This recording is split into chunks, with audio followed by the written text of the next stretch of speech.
human settlements have always needed to be near water, otherwise you're going to get quite thirsty.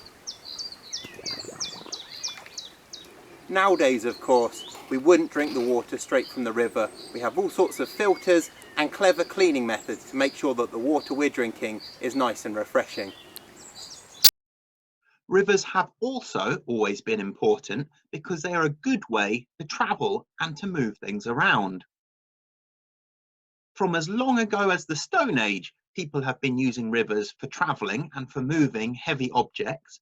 In the Stone Age, they only had the hollowed out tree trunks, dug out canoes that we learnt about. By Roman times, there was a complicated rivers network for transporting goods around. Rivers could move much faster than roads.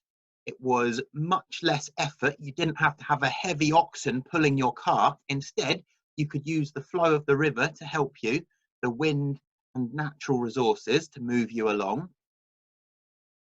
And unlike the sea, rivers were still mainly navigable during winter.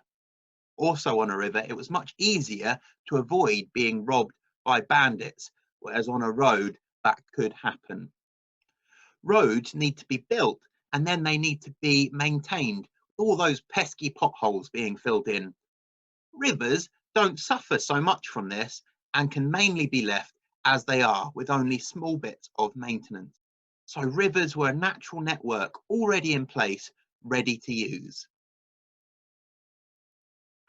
Rivers were very important for watering crops, irrigating crops. Every year in Egypt, the River Nile overflows its banks and it turns the dry, dusty desert land into fertile, excellent, lush, fresh, green growing land, perfect for making enough food. The green on this satellite photo shows where the Nile winds its way through desert. Rivers have also always been really good borders between different areas of land. When the Romans invaded Britain for the third time, they came to the River Medway, just south of the River Thames. In 43 AD, the British lined the bank on one side and the Romans lined the bank on the other side. It took the Romans 2 days to manage to cross the river and push the British back. Rivers make very good defences. As well as defences, rivers make borders. The River Thames originally divided 2 different tribes of British Celts from each other. That's why the Romans chose to build the town of Londinium, or London, on the River Thames. The Romans wanted to build a town for all sorts of different tribes, where everyone in the country could come and trade and have a large market with each other. Because of that, they didn't want to build it in anyone's territory, so they built it right on a border. Rivers are also very useful for power. This is a watermill. The river runs along, falls down into the buckets, and it pushes the wheel around. Then it continues flowing on its way. The turning wheel is connected to other wheels inside the building. These wheels are able to spin themselves and grind flour, a difficult job which is hard and boring.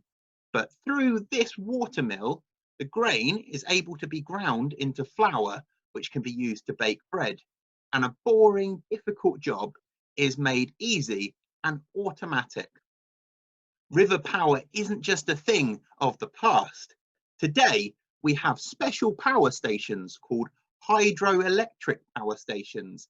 They work basically in the same way, where the river runs in, they spin wheels, and those wheels make electricity.